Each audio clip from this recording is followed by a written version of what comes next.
Makalipas ang isang dekada, katotohanan at hustisya ang patuloy na panawagan ng mga pamilya ng mga biktima ng war on drugs sa nakaraang administrasyon, kung saan may pahayag din ang panig ng mga biktima kaugnay ng freeze order sa nakuhang pera kay dating Pangulong Rodrigo Duterte nang maaresto ito.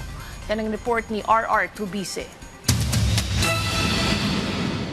Bago ang ika-10 anibersaryo ng pagpapatupad ng war on drugs ng administrasyon ni dating Pangulong Rodrigo Duterte, patuloy ang panawagan ng pamilya ng mga biktima, katotohanan at hustisya. Ayon sa kanilang abogado sa ICC na si Attorney Gilbert Andres, ito ang patuloy na hinihiling ng mga biktima habang umuusad ang kaso ni Duterte sa International Criminal Court. Panawagan po ng mga biktima, lalong-lalo na po, paparating na po yung 10th year commemoration po ng pagsimula ng war on drugs, na talaga pong magkaroon po ng katotohanan at ng hustisya sa nangyaring war on drugs po. At pinapanalangin din po nila na respetuhin po ng ating mga kababayan.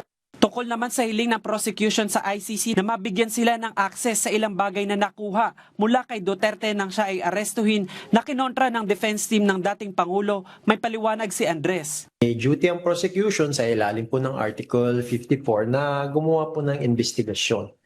So kung sa tingin niya po ang isang bagay na nakuha po sa isang detainee ay mahalaga, kailangan niya pong i-justify po yan at i-apply po yan sa korte, sa chamber. At sa tingin ko po yun po yung ginawa ng prosecution.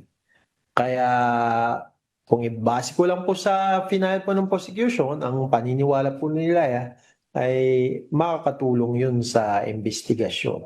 Sa usapin naman na i-freeze ang anumang perang kasama sa mga bagay na nakuha mula sa dating Pangulo, nilinaw din ni Andres na hindi ito automatic freeze order sa bank accounts ni Duterte.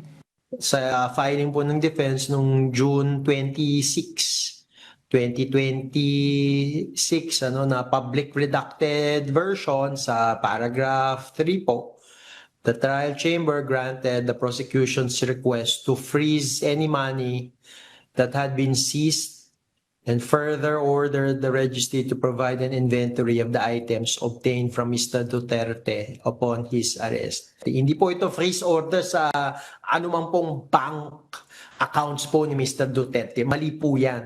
Kaya balik po tayo dun sa mga filings para accurate po. Sa huli, nasa trial chamber pa rin ang desisyon kung papayagan ang hiling ng prosecution at kung anong safeguards ang ilalagay para mapangalagaan din ang karapatan ng dating Pangulo. Samantala, kaugnay ng kumakalat na impormasyon tungkol umano sa ICC arrest warrant laban kay Senador Bongo, sinabi ni Andres na karaniwang nakasara o nakaselyo ang proseso ng pag-apply para sa isang ICC arrest warrant. Dahil gustugin pong pangalagaan ng ICC yung proseso na hindi po matunugan nung subject ng arrest warrant na meron nga siyang arrest warrant. Ang gusto po ng ICC, epektibo po ang pagpapatupad ng isang arrest warrant ng ICC. Kaya sekreto po ito, wala pong nakakaalam yan unless po naipadala na po sa kinaukulang sangay ng gobyerno. RR Tubise para sa Bayan.